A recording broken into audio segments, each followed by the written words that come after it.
I think this world of finance and accounting, though it sounds sometimes, it's the debit and the credit.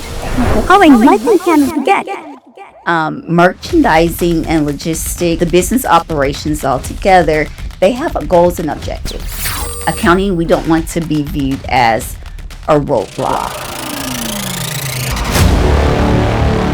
First is our leadership principle. Do the right thing. Be accountable. So you see something, you own it. You take your job and your career seriously, you take your responsibility seriously, but you're open personally for the feedback that you get and you learn from it. I want to switch gears a little bit to the interesting intersection of where we are at 7-Eleven. As I fast forward, now I'm at 7-Eleven,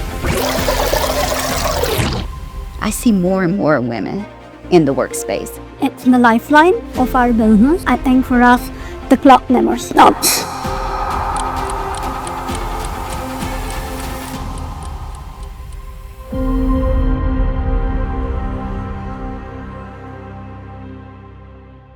Hello everyone, I am so excited to welcome you all to another episode of Big Gulp of Leadership. Today, we're joined by two of my favorite women leaders, Shannon and Marisha. Both of them who bring almost more than 2 decades of institutional knowledge in finance and accounting. Before they called 7-Eleven their home, they spent a considerable amount of time consulting with the Big Four. I am so excited to welcome them to the GSC and to this podcast today. With that, I will request Shannon and Marisha to kindly introduce yourselves and tell us a little bit about your roles at 7-Eleven. Shannon, we begin with you. Thank you for inviting me, Padma. I'm very happy to be here. Everyone knows I'm Shannon Rapert, and I'm a senior director. I have both the revenue accounting as well as the accounts payable function. I've been at 7-Eleven for 8 years, and I've had various roles throughout the organization, and it's just been an exciting journey through here. It's a very fast-paced environment, and I feel like there's a lot we can share with you today. Marisha? Hi, Padma. It is so great to meet with you today and share my experiences here at 7-Eleven. I'm the Senior Director of Merchandise Accounting and Logistics Accounting. I look forward to sharing with you my journey and my experiences today. Awesome. Brilliant introductions. Very inspiring. So I'm going to roll one by one. So Shannon, my first question to you. Us as women in leadership roles and within something that is accounting and finance. Shannon, I want to ask you this. I know you a little more than, in the last few months that we've been working together, and I have always admired what you have thoughts about. How has your leadership kind of shaped by so many experiences you've had? I would love to know a little more about, for the audience as well, how did you go about shaping an illustrious career within finance and accounting? How did you continuously learn? And what is it that is the secret for you to move between several roles within what finance and accounting actually has? It has been inspiring to me, and I would love to share the same insights with the audience, but hearing it from you directly. Good question. Maybe I just got lucky. But I would say, what attracted me to 7-Eleven, I'd been in different organizations at different life cycles, part of their life cycle. I had been with a large media company prior to joining 7-Eleven. I had also been, in public accounting and faced different experiences through those journeys.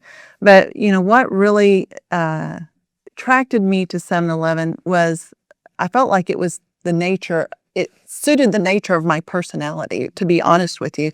I was looking for something in a growth industry that was large scale. I had been through, industries that were dying, and I knew how to operate in those and help them in that part of their life cycle. But I wanted something that was moving forward. And I felt like, I'm kind of an assertive person. And I felt like it suited me, and it was something that I was looking for. But when I met with the leadership here, the core values really resonated with me, and I feel like one of the things that helped me, acclimate to 7-Eleven and be here effectively was just the being able to accept feedback and really analyze what's going right and what's going, that could be improved within my teams. And I feel like that's one of the things that I instill in my team is, you know, you take yourself you take your job and your career seriously, you take your responsibility seriously, but you're open personally for the feedback that you get and you learn from it.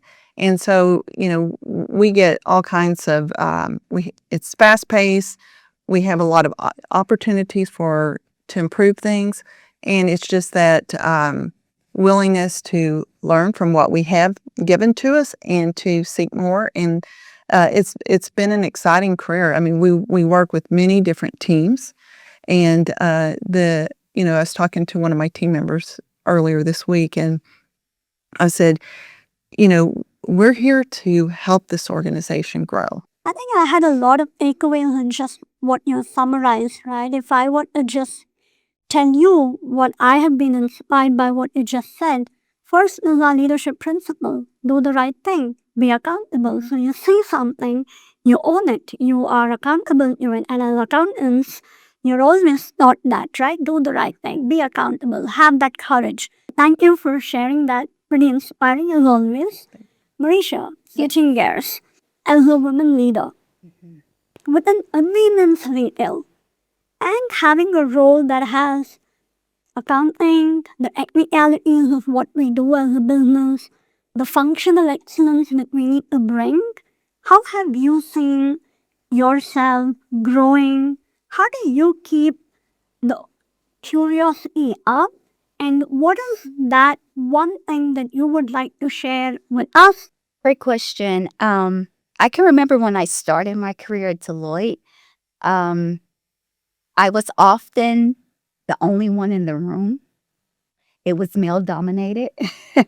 So I found myself seeking out mentors that were women, really aligning myself with them, emulating those behaviors, and ensuring I stayed in connection with them. Um, as I fast forward, now I'm at 7-Eleven, I see more and more women in the workspace. Look at you all. I mean, look at us. We've come so far. I think we've come far because of um, visibility and sponsorships from our counterparts. I believe now we show strategic leaders now. There are CEOs that are women. And that has really resonated with me and kept me going, and something that I can look forward to. And I'm hopeful that I will see even more women in those leadership roles going forward. I really like the points you brought about Marisha, because I can't emphasize enough how much mentorship plays an important role in shaping who we are. I think this world of finance and accounting, though it sounds sometimes it's the debit and the credit. Technical. How exciting can it get? I want to switch gears a little bit to the interesting intersection of where we are at 7-Eleven and now culminate a collective perspective of what you think from a very forward-looking standpoint. When you think about strategies, when you think about what the vision of our organization is, Shannon, in your point of view, what do you think are some of the key elements that we need to bear in mind as we think about how our functions and our teams shape into and contribute to the larger strategy of the organization? What does our role look like, and how do you think about that? Well, I think first and foremost, you've got to look at, the customer. And, for all of us within the organization, no matter what team, what discipline you're in, you've got to look at the big picture so that you understand how you need to adjust and acclimate to fit within that environment.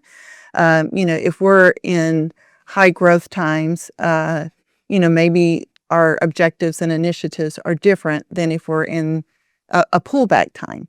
But I would say, when I look at our responsibilities, and you're talking about, our strategic, like what you were saying before, we aren't just debits and credits. We are one perspective of that maybe others don't have in the organization. We align with our business partners, and they rely on us to share what they don't know. And, I've been in many conversations where maybe I have some information that is, I'm able to share with them. If we do that, it's going to have a repercussion. So we have to, be aligned with them. One other thing that I think about is, just in that support function, there are times when, business has the understanding that we've got to move fast. We can't wait for I's to be dotted, T's to be crossed, and accounting's got to be flexible with that. We've got to understand we're in the business to thrive, to make money, and accounting is a side bar to that. It's important, but we can't hold the business back. And so I try to keep that perspective within my teams that, we got to flex when we need to flex. We got to, we have certain things that we, say these are the, good objectives that we need to keep true and steadfast. But we have to really, be flexible with our business partners to make sure as an organization as a whole that we can achieve, our financial objectives, our growth objectives, give to the customers what they need. Keeping in mind that in a way becomes like the DNA, right? In any retail that we're talking about. So what do you think is your vision of how we will continue to stay in line to contribute to the overall strategy of the organization? Would love to hear your perspectives. Sure. I often tell my team we need to be a value added function to our leaders. We need to provide insights. We need to provide a perspective, like Shannon said, that ordinarily they probably wouldn't have. Merchandising and logistics and just the business operations altogether, they have goals and objectives. And we don't want to be viewed as a roadblock, but we want to be viewed as a resource that can help my business achieve its objectives. So that nimbleness and that adaptability and that openness to do things different and ask the question, what if? Don't be closed off to what we normally done. Also, accounting is, it can be very rigid with compliance, but let's think outside the box. We're still going to remain compliant, but let's try to see how can we help move forward the objectives and the strategy of this organization. Wonderful. I think you summarized the same too, right? Be nimble, be agile, keep your customer in the center of that focus. I want to switch gears again, to a little slightly different topic. And this one will be interesting because we have a very young workforce. And I'm sure if each of us were to go back to our 20s and we were to give advice to each of us, Shannon, what would that be for you? What will you tell your younger self?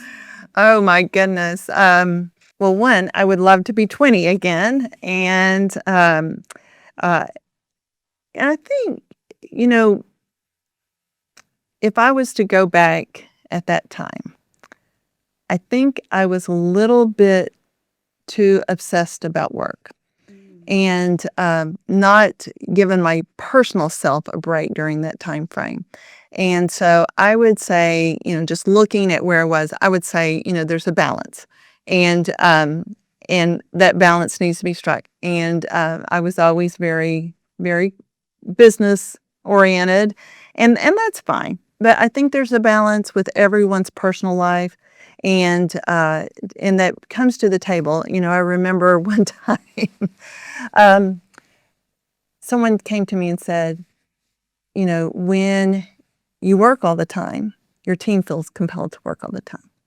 And I never wanted that for my team. And so I would say probably take it easy, a little easier. It doesn't, you've got to strike that good balance, and you want your team to feel that level of comfort. Things are not going to fall apart. And so I would encourage, and now I feel, I think about that and I reflect on it and I look at my team today, and I do want to make sure that they are cognizant to take that personal time.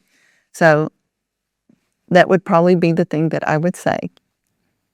I don't know why I feel like you're just reading my mind right now. Yes. Perhaps I'll do the same thing to myself too. Take it easy. Yes. Everything is not ending tomorrow, and it's, a long journey. It's a marathon. It's not a sprint. Yes. You have to take it one step at a time sometimes, and take that moment and look at the sunshine and, enjoy the rainbows, as someone will say. But interesting to note that. Marisha, if I were to ask you, what would your advice be to our young workforce that we have, overall within the finance and accounting organization, or even within the broader organization that we have? What would you like to tell them today? Set a strong foundation. You're young. You don't have the commitments, the family commitments. Spend that time to invest in you, invest in your skills, build your resume, network more. Don't be afraid to put yourself out there. Become comfortable with being uncomfortable. Seek mentors as well. But most importantly, view those years as I'm setting a firm foundation that I can build up on and ensure that your skills, you're advancing yourself for the future. And 20, 30 years from now, give back. That's what I would tell. And make sure you have a strong work ethic. That's important. I like what you said. I really do. I think that's important, and very good. I'll adopt what she says too. Definitely, it's hard to summarize, but I think every point that Marisha you made and Shannon you spoke about, all of them are important, because I think the three of us today talking to each other, we have come a long way, lot of ups and downs. But I think one thing I think I feel comfortable speaking for all, the two of you and including myself, well, that I think we basically grew up at a time and we came to the workforce at a time when it is a lot different from what it is today. All three of us from the Big Four, and we were sharing a light moment. I think either earlier today or last night, we could hold guns. We kept the flat files, we kept the binders in order, we put the table of contents, and we kept preparing for every time you were asked to turn up. And I don't think or believe that ever goes out of style and out of fashion, right? Discipline, the building of the foundation, keeping, taking it easy, but doing it in a very structured way as well, where you're intentional about what you want to do. I think those are very important facets of how you develop yourself, not just professionally, but I think personally also. A lot of the values definitely go, and more importantly, ethics and integrity.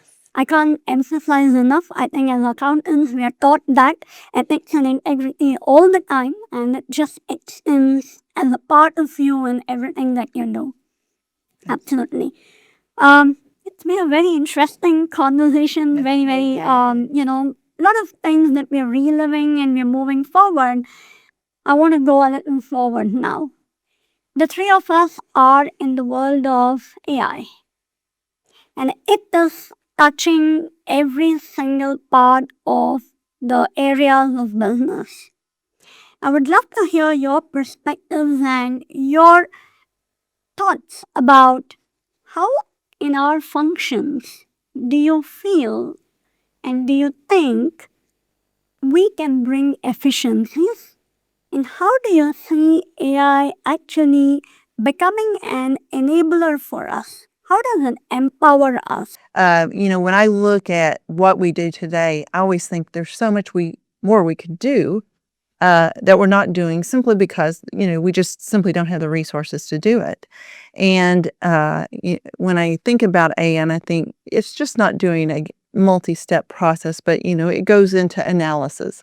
And it gives us more timely information. It gives us it gives us data that we wouldn't have otherwise.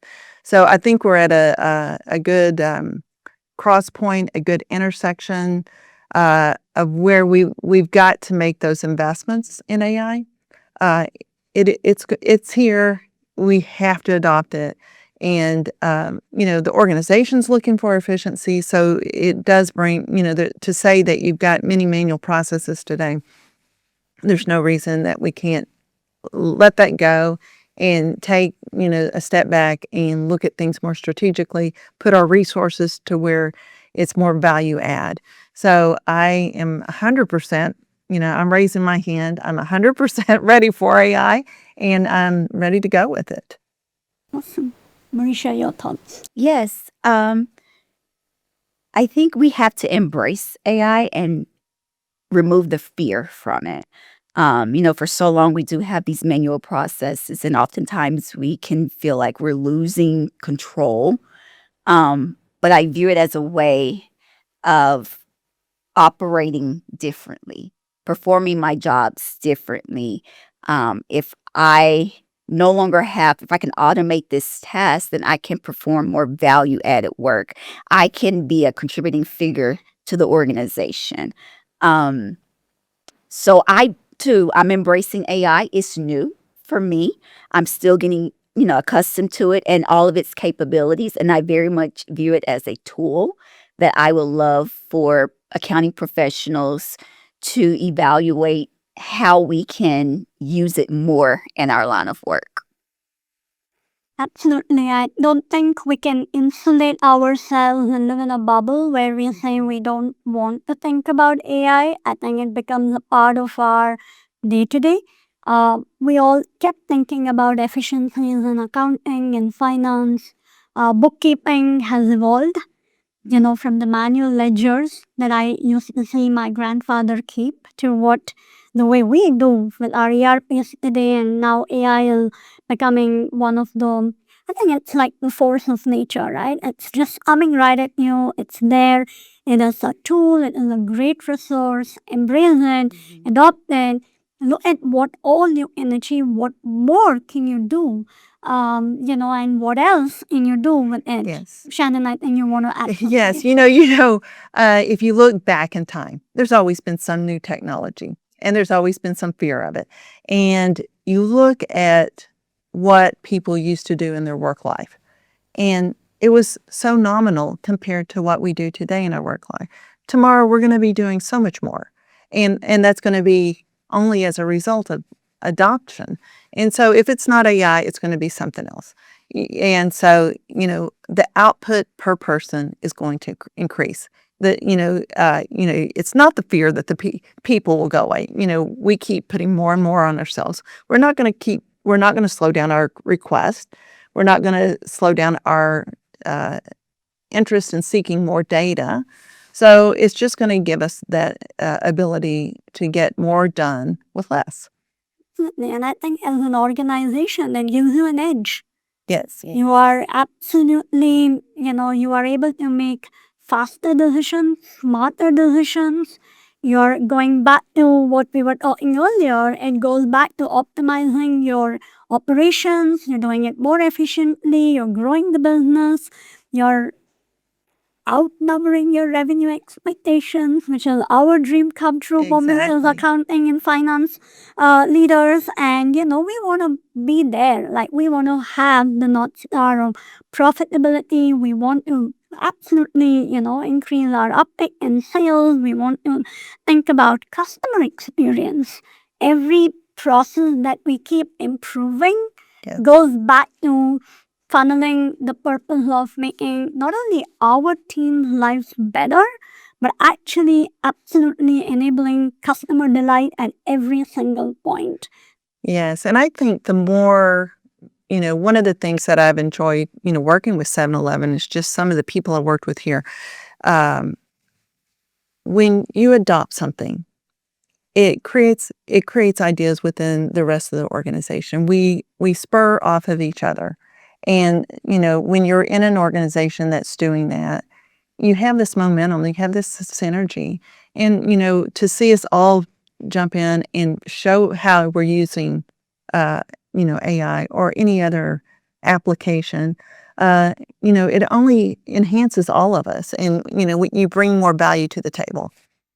100%. Couldn't agree more. I think the underlying of all of us, what we are saying right now is AI actually brings the organization together. Yes. How do you see our young working force? So today, when you were to look at your functions, what are your thoughts on how the young professionals in our teams and in mid 7-Eleven today can shape their career? So Shannon, I Well, will start with you.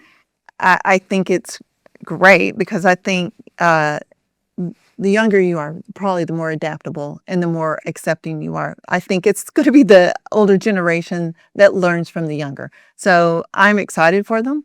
There's time to make room for the young and make way and make sure we give them the opportunity to lead.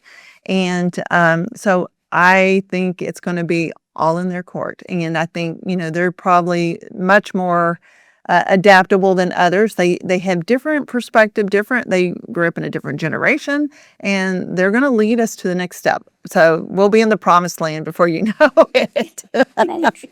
Very, very true. Adaptability, Yes. agility, Yes. nimbleness, everything we spoke about. From a process, it's all translated to the Yes. teams. Absolutely. Marisha, your thoughts? I agree. This generation, they're fascinating. Their energy, they're hungry, they want more, they're quick. I just view myself, I'm not old, but I view myself as ensuring that I provide them with the opportunities that I lead, develop, coach, try to channel that energy and that drive in a way that could bring about discipline and work ethic and also give them a sense of empowerment and inclusion as well. They do bring about a different perspective than I had younger in my career. Everything can be, in their opinion, it can be automated. I love that.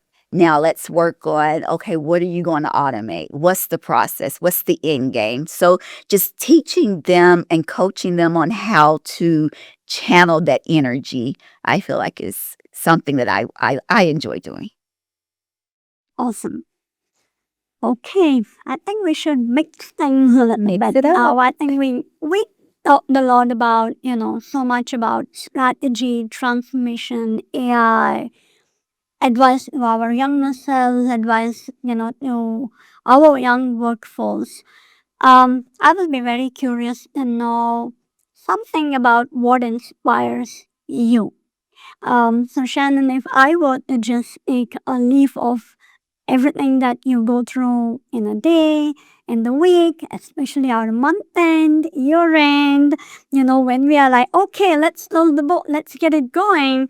What inspires you? What keeps you motivated? What gets you getting up, even before the alarm does perhaps, and get you, come to work with the same level of energy you have been doing. And I've admired your energy, so just want to know a little bit of what inspires Shannon. I think, and I think this is especially true at 7-Eleven. It is fast paced. You got so many people who are dependent on you. And I like the fact that we don't let things stop us. So there's so many challenges. Doesn't mean it's going to be perfect, but I was telling some people the other day, it's like, when you look at our organization and they want to do something, they don't stop and say, we're not ready. They go forth, and we have to find the way to make it work. And, I think many organizations would probably slow back and they would, say, let's take a pause and make sure we get, our ducks in order. But 7-Eleven goes forward. We're going to be out there customer facing And I like the challenges that brings to the table. There's not a day that goes by that we don't have something to figure out, that we've got to overcome, some blocker. And I think that's what keeps the team here too, is that adrenaline. I've often wondered, I don't think we have that much attrition within our organization. I sit back and I think, what is it that keeps people here? And I think probably with all of them, they like that stimulus that we get from, figuring how to make things work. And so, it's developmental, and they're proud of their accomplishments, and I am too. Awesome. Marisha, what I would love to know from you is, can you tell about one day in all the years that you've spent with 7-Eleven, something that's right at the top of your memory that, brings a smile to your face every time you think of that moment? Anything that you think, you know, it's a day when I'm not feeling myself, I'm feeling low, but that memory of that moment comes and then it just lights you up. Anything that's happened in 7-Eleven that you can share with us? Yes, I think I have one. A few years back, I was on the implementation team. We were implementing from mainframe to Oracle Retail.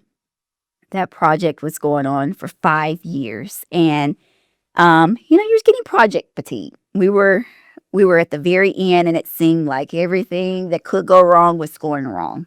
And but I drew from the strength of the team. Like, we had a goal in mind and we had an objective, and we were determined to go live by this date. And we put in effort, time, resource sacrifices. And when we went live with that one store, it was a pilot store.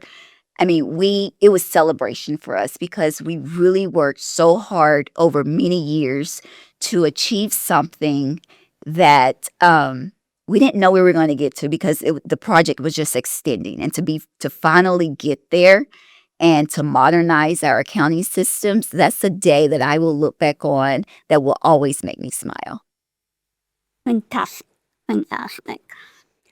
All right, I want to move to the last segment of today's podcast, and I do have some interesting rapid fire fun style questions. So I think these are some fun questions, and I will go one at a time. Yep. So, we will see how that goes. And I will take you first, Marisha. If you were stranded in a 7-Eleven store for a night, what snack aisle are you going to camp out in? Oh, I have a sweet tooth. Oh, I'm going to the candy confectionery. Hands down, I have to have my Reese peanut butter cups, and some chocolate chip cookies as well. So anything sweet, sign me up for it. That's the outlet I'm camping out in. Awesome. Shannon, you have $10 and 2 minutes in a 7-Eleven store. What will you buy? Well, first of all, I'm going to see what's the buy one, get one. And I am like you. we're going to get the best value for the buck, and I want the most I can get for that $10. So we're going to just shop the aisle for the promos. Awesome. I will go with Shannon again. Okay. What's the one 7-Eleven proprietary product you tell all your friends they have to try? Well, I'm like Marisha. Yeah. I do like our chocolate and our candy. I do, but I will say probably the thing that I've told more people about than not is, our coffee. And it's, I look at Starbucks, and back to the value. I look at how much you pay for a Starbucks coffee, and you can come into our stores and get great coffee for a fraction of the price. And it's equal par. So I probably would share that the most. Coffee lovers. Yes. For the love of coffee. Great. Marisha, for you. Our stores are often featured in music, in TV shows, and movies. What's your favorite 7-Eleven appearance? Okay, I'm going to tell off on myself, but I'm part of the Beehive. I love Beyonce. Oh, And when okay. she came out with her song 7-Eleven, 7-Eleven, yeah. I was all into it. I couldn't believe it. I was like, oh my God. So I am part of the Beehive. Cool. Okay, Shannon. Early bird or night owl? Early bird. Early bird. I would have said that too. I would have said Yeah, that you too. know that's one. You know that one. I know that one. Yeah. I will just reach out to Shannon any time of the night and any time of the day, and I know Shannon will respond to me. Okay. Yours, Marisha. What is your go-to crunch time snack? Wait, while closing the books. Do we get time for that? We got to make time. So if it's apart from chocolate, the 7 Select hot chips. That's my go-to. I love them. I'll put those chips against any national brand. I will gravitate to the hot chips and also the 7 Select lemon cookies. Love them. They're fresh. Always go in the store and eat those cookies and those hot chips, and that'll get me through my thin. The next time I am there in a 7-Eleven store, I'm going to take both of you for my shopping spree. Yes. Because my mouth is now watering. So with that, I think we come to pretty much the end of the Spot Us segment. I enjoyed the conversation with both of you. It is so nice to get to know two of my favorite women leaders a little outside of work. I think we spend the time so much talking about process, people, how do we make it better, how are we trying to improve, what do we do. With that, we sign off this episode and we hope to see you again. I hope you learned so much from this as much as I did. I hope you all had fun. And there is so much that you can reach out to Shannon and Marisha. They will be happy to answer any questions you have for them. But, happy episode and happy evening. And thank you so much for watching. Bye bye.